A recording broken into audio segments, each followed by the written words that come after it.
Saat ini KPU Palembang sedang melanjutkan verifikasi keanggotaan parpol hingga awal November nanti. KPU Palembang dalam proses verifikasi keanggotaan, terkendala tidak dapat ditemukannya anggota partai di tempat yang dituju. Namun hal tersebut tidak mengganggu proses verifikasi. Tidak mengganggu proses verifikasi karena memang di proses verifikasi faktual keanggotaan ini ada 3 metode.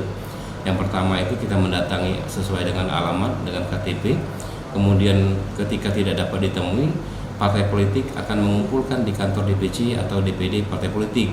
Nah, kemudian ketika dikumpulkan juga tidak dapat hadir, bisa nanti dilakukan dengan metode terakhir, yaitu dengan melakukan teknologi informasi, dalam hal ini video call.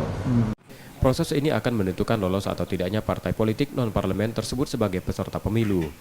Nur Muhammad, Kompas TV, Palembang, Sumatera Selatan.